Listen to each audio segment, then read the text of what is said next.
एक अहम कदम है और हम सब के लिए जागरूक रहे इस हेतु परिश्रम करना अत्यंत आवश्यक है.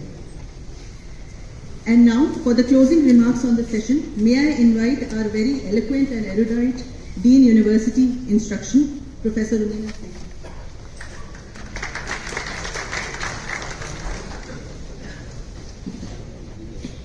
Thank you very much. Your Excellency, Governor of Haryana, first of all, I want to express the gratitude of our university that you were able to be with us today. And your remarkable words of wisdom have inspired each and every person who is sitting over here today. So thank you very much. Honorable Chairman, Professor Jagdish Kumar, what can I say? When I first read the 32-page document of the 4-year undergraduate program, I was new to NEP. And it appeared to me that this is something extremely utopian. How are we ever going to implement this? But I took over as chair of that committee that was responsible for implementing NEP in Punjab University. And I want to tell you that every time I read this document, I feel there is something more to learn. The kind of breadth of vision in this gigantic task that you have laid in front of us fills my heart with pride that there is somebody as sincere and as devoted to the cause of education such as you, who has changed the entire or attempting to change the entire education policy of this vast country we call India. How difficult that must be, and what an enormous task to conceive of the very idea. I must applaud you that you thought of something so immense and you made sure that we would be able to follow it all the same, because it has been thought of so widely and so beautifully that there is ease in understanding it and in implementing it as well.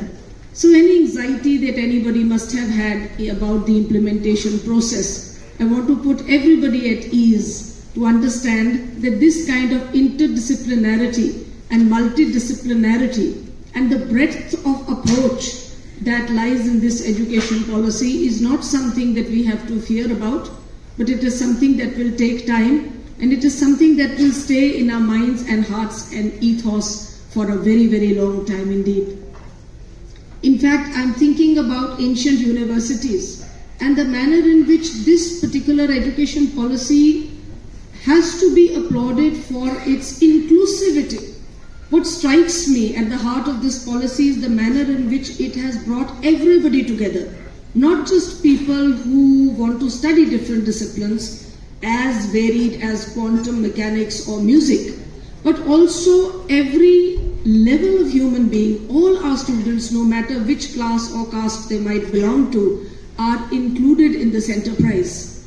It takes me back to one of the oldest universities of the world. In fact, the first international university of this world, the first resident university, and I'm thinking about Nalanda, where also there was as much emphasis that was placed on performing arts as it was placed on philosophy or mathematics. Buddhism was as important as any other discipline that this university attempted to embrace. I'm also thinking of another ancient university, not as old. It doesn't go back to 5th century or 12th century as Nalanda does, but Vishwa Bharati in Shanti Niketan.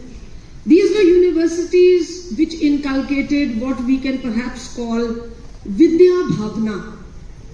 And the breadth of disciplines that were included, for example, from Hindu philosophy to Buddhism to medieval mysticism to Islamic instruction to Zoroastrian philosophy to classical and Vedic Sanskrit, and a number of other ancient languages also, such as Arabic, Persian, Pali, Prakrit, foreign languages as well, Latin and Greek. All these were included in the disciplines which were taught in either Vishwa Bharati or Nalanda. And that is the reason why I am speaking of these examples today, because this education policy as outlined by the University Grants Commission, and I think a lot of credit rests on our Honorable Chairperson who has brought these diverse facets together. He has succeeded in even linking the present with the past. So it isn't as if we have left our past behind, but we have in fact brought that past into the present which we had conveniently forgotten. And sir, I was reading the other day about a new enterprise which some 700 girl students of JNK are at the moment experiencing together. The College on Wheels, a train which is called the Gyan Uday Express, in which 700 young college-going girls are together to receive education while they are traveling on a train. This is a kind of an epic journey, which reminds me of the journey of Mahatma Gandhi also. Somewhere again, you see, we are linking up great personalities of our past with the current generation and not allowing them to forget how important it is not simply to receive education in a classroom, but to have what we call experiential growth, a kind of knowledge through experience. Sir was very right when he spoke about how classroom teaching has to be revolutionized altogether. Because in our classroom we give a kind of lecture which is unilaterally given by a teacher to the taught. What we have to in fact inculcate is a kind of discussion or a dialogue between the teacher and the student so that the teacher becomes the taught. I'm reminded of the General Napoleon, who when he went to conquer the East wasn't simply thinking about his military advances. He wanted to conquer countries by conquering their culture and history. For him, as for many of us, art and philosophy are the underpinnings of civilization. So what Napoleon did was that he had a machinery of about 150 scientists, philosophers and scholars, and he put all these people together in the ship. When his advance was checked by Admiral Nelson in the Battle of the Nile, Napoleon had to go back into Egypt. He couldn't advance any further. But although it wasn't possible for him to conquer Egypt, he managed to take back, with the help of this 150 scholars, scientists and philosophers, shiploads full of education that he picked up from Egypt and discovered the whole art of Egyptology. A similar example is that of Francis Bacon, who wrote a novel which remained unfinished called The New Atlantis, in which a number of people, sailors, are shipwrecked and they find a university in the middle of an island. And I must inform all those people who have not ventured to see this novel that in this university they find a mix of various kinds of ideals, scientific, spiritual and those of civic society.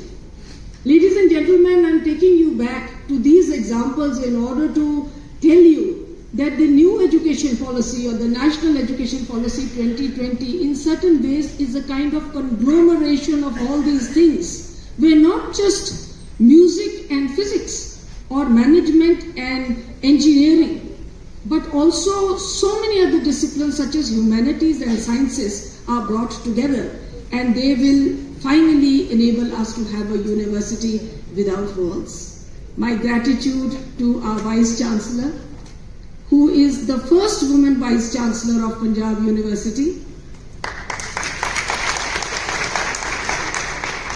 And in spite of many anxious moments, she went ahead and took this extremely bold step of implementing the National Education Policy in Punjab University in 2023.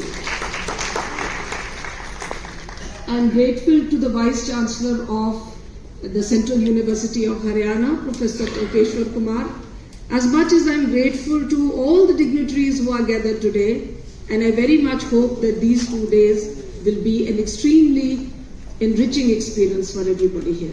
Thank you. Thank you, ma'am. May I request you all to rise in your seats for the national anthem?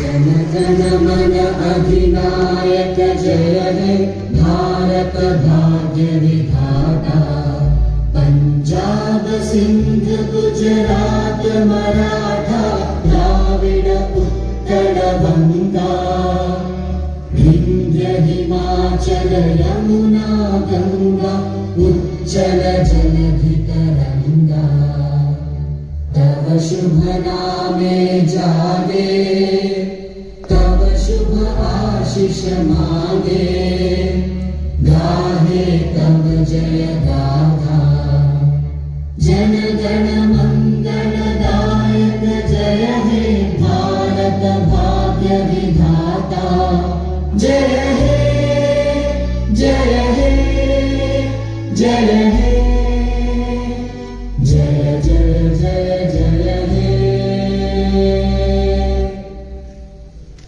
Once again, thank you all. Please join us for a cup of tea. Regarding the information for the thematic sessions, all the information will now be displayed on the screen. So the venue, who are the coordinators, all